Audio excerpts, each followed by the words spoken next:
Hello everyone and welcome back to the Great Book of Grudges. My name is Nathan and we're back with the Total War Warhammer video. Today we're going to talk about not just one mod, but a sub-mod too, all in an effort to make the Warriors of Chaos a tad more enjoyable in campaign. It's more than likely that the Warriors of Chaos will only receive their update in Warhammer 3, and yeah, it's looking like it's going to be a while, so we might as well try to make the Warriors of Chaos as fun as possible.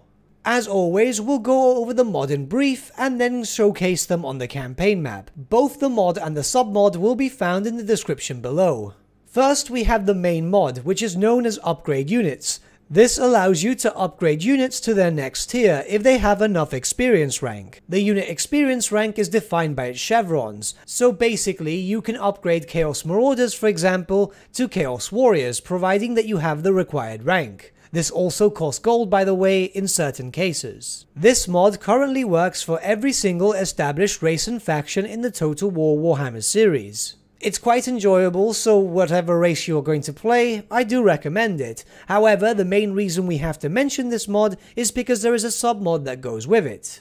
Marks of Chaos allows you to apply Marks of Chaos to some of the units in the Chaos roster. This dedicates them to one of the 4 Chaos Gods. The units will then get God-related bonuses, and they will also get visual appearance changes. This is a minor mod, but it does make it quite enjoyable. I've played with it for a few hours, and I'm the type of person who likes the tabletop aesthetic. Marks of Chaos were part of the tabletop, and it would be great if we could see this officially represented in Total War Warhammer, but until then we have modders such as Prop Joe who make such amazing mods. To better showcase these two mods, I will be starting a fresh new campaign in easy mode so that I may fulfill any requirements for these mechanics as quickly as possible. So let's just jump right in.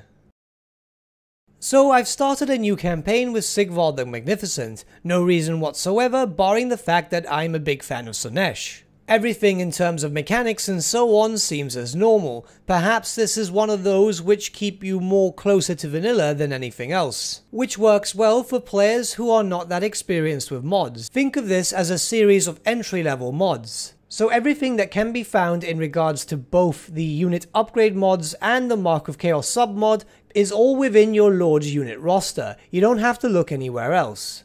You'll notice that a bunch of your units can be upgraded fresh from the start of the game, and these are units that have different rarities. So for example, Chosen will be able to upgrade without getting any more chevrons into Chosen with great weapons or Chosen with halberds. Obviously, please bear in mind that not every unit can be upgraded and changed, but you'll also notice that we've brushed over some units which required a new type of resource, Marks of Chaos. Marks of Chaos are the new type of currency introduced within the sub-mod. There are 4 different Marks of Chaos, each dedicated to one of the Chaos Gods. But let's not go too much into detail about that right now. Let's just start playing through the campaign, and when the mechanics present themselves, we can go over them in greater detail.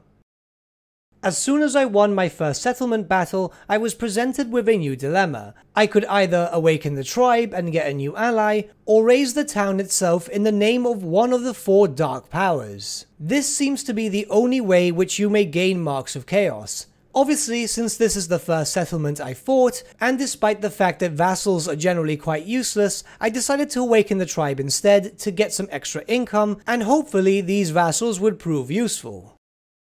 Thankfully, the north is quite compact, so it didn't really take long for me to get into another battle and get a Mark of Chaos. I took the blessing from Slaanesh, as Slaanesh is my favourite god, but we'd have to wait another turn, seeing as we can't really upgrade units if we can't encamp. So long as you have Marks of Chaos, you can upgrade your Chaos Warriors, Chosen, and so on to become devotees of your chosen Chaos God. Please note that some units do require more than one mark. For example, upgrading a unit of Chaos Chosen from its undivided state to a devotee of a particular Chaos God, that will require 2 marks instead of 1. As I currently only have a singular Mark of Slaanesh, I obviously have to recruit, if I want to showcase anything, a unit of Chaos Warriors of Slaanesh. Interestingly enough, nothing really changes in terms of baseline stats, no upkeep changes and so on. Instead, the warrior unit will get a trait that says that they're Slaaneshi, and they'll have a new buff which is unique to those marked with the Mark of Slaanesh. Pause if you wish to read through it, but let's move on.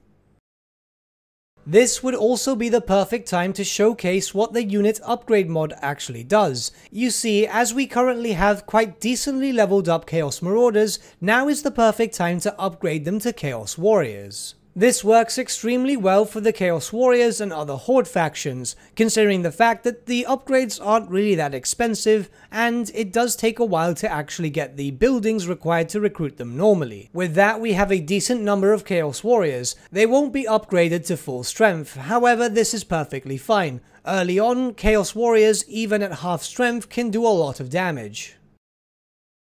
Now just a quick note, very early on it can be quite easy to get Marks of Chaos. Obviously the enemy factions themselves are quite weak, as they, like you, won't have access to higher tier units, but please bear in mind that obviously as time progresses, the enemy factions will get stronger and stronger, and it might be more difficult to get Marks of Chaos, especially when attacking walled settlements.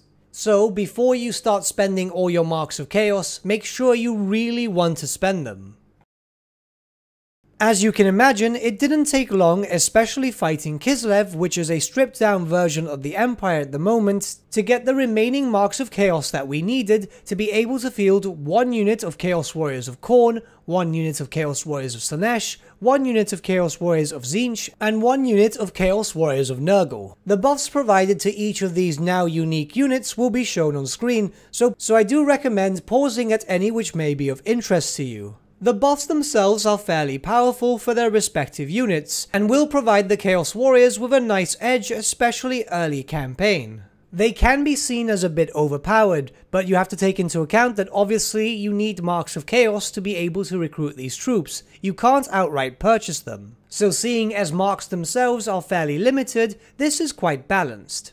Obviously, as long as other factions still resettle cities that you destroy, you'll still be able to farm Marks as you will. But bear in mind that obviously that can get kinda boring and tedious. And yes, this is a bit of a grind, however, if I can be perfectly honest from my experience, the grind is worth it. Aesthetically, each of the units with their own respective marks have been given a visual look to represent that they follow a particular Chaos God. They all really look fantastic, to be honest, and they all fit with the theme. These are just the Chaos Warriors, but they've also got visual upgrades for Aspiring Champions, Chaos Knights, Chaos Chosen, and so on. So with these 2 mods, not only are you getting an upgrade system for any faction in Total War Warhammer, some much needed buffs for the Chaos Warriors, because well yeah, they kinda suck at the moment, but a visual aspect too, which is always well and welcome. Yes, this isn't the most complex of mods, but then again, complexity doesn't always have to be there. The mods work fantastically well, and I do highly recommend them, especially if you like building thematic armies like I do. My only issue with this mod is I wish they also had done the same for the Chaos Lords and Sorcerer Lords. It just would have been nice to field a Chaos Lord of Slaanesh alongside a fully Slaaneshi army. But with that, my friends, we come to the end of our video. Thank you so much for watching. If you did enjoy the video, might I suggest giving the video a like, or even subscribing to the channel, as it really does help us out. In the description section below are various different social media links such as Facebook, Instagram and Discord, where you can get in contact with the Great Book team. Also in the description section is an affiliate link with Element Games, where you could buy loads of hobby-based products, not just Warhammer, for 10 to 25% off. Using our special link and also our special code, both of which can be found in our description, supports the channel at no extra cost to you, which we think is rather cool. A big thank you to our patrons. Your support means the world to us. It's amazing that people want to help a small channel like us grow and get to a higher level of content. A special thank you to Gibraltar LUSC, Ryan Bertsche, Andrew Pence and Okro for subscribing to us at our Fane level. You guys are super cool. And a big thank you to Edward Huell and VSVasan for subscribing to us at our Fane level. Honestly, I can't thank you guys enough for the support. It really means a lot to me, especially since all the money earned from Patreon goes directly back onto the channel. New webcam, equipment, microphones, and so on. And a big thank you to all of you liking, sharing, commenting on these videos. Honestly, I'm really enjoying creating this content and chatting to all of you guys about speculation, new content, and so on. It's absolutely awesome. It's been nice to make a few friends along the way. But with that, my friends, thank you so much for watching once again, and I shall see you all again very, very soon. Have a good day.